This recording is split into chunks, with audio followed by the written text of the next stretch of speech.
Kalau ngomongin siren, kebanyakan orang langsung mikir soal cewek-cewek cantik bersuara merdu yang suka nyanyi buat ngejebak pelaut, ala-ala putri duyung di film-film. Tapi kenyataannya, siren dalam mitologi Yunani itu jauh lebih menyeramkan dari bayangan kita. Mereka bukan makhluk manis yang bersahabat sama laut.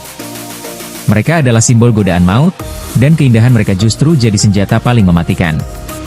Awalnya, siren bukan monster. Dalam beberapa versi mitos Yunani, mereka dulunya adalah pelayan Persephone, putri dari Dewi Demeter. Tapi ketika Persephone diculik Hades dan dibawa ke dunia bawah, para siren dianggap gagal menjaga sang putri. Akibatnya, Demeter mengutuk mereka menjadi makhluk setengah wanita, setengah burung, dan mengasingkan mereka ke laut. Mereka pun hidup untuk menggoda dan menjerat manusia lewat suara mereka.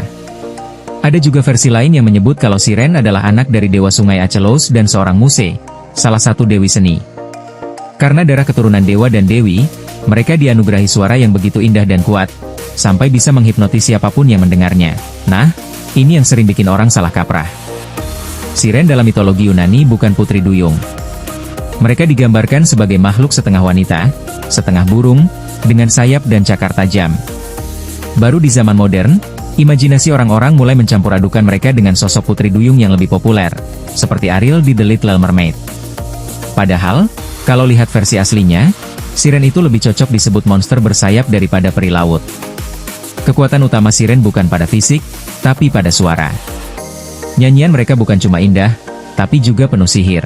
Siapapun yang mendengarnya bisa kehilangan kendali, lupa arah, bahkan kehilangan keinginan untuk hidup. Banyak pelaut yang, karena terlalu terpesona, mengarahkan kapalnya ke arah suara siren dan akhirnya terdampar atau tenggelam. Ada yang mati kelaparan di pulau mereka, ada juga yang langsung jadi korban laut. Untuk melindungi diri, para pelaut sering menutup telinga mereka dengan lilin atau menghindari rute yang diketahui sebagai wilayah para siren. Salah satu cerita paling terkenal soal siren ada di Odyssey, karya epik Homer. Dalam perjalanan pulang dari perang Troya, Odysseus harus melewati perairan tempat siren tinggal. Sudah tahu bahaya yang mengintai, ia menyuruh seluruh krunya untuk menyumbat telinga mereka dengan lilin lebah. Tapi Odysseus sendiri penasaran ingin mendengar nyanyian siren.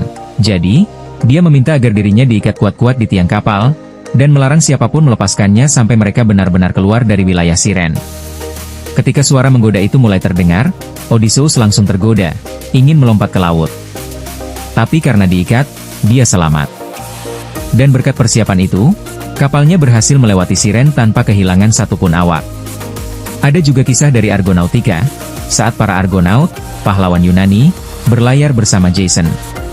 Di antara mereka ada Orpheus, musisi legendaris. Saat perahu mereka melewati wilayah siren, Orpheus memainkan liranya dan menciptakan musik yang lebih indah dari nyanyian siren itu sendiri.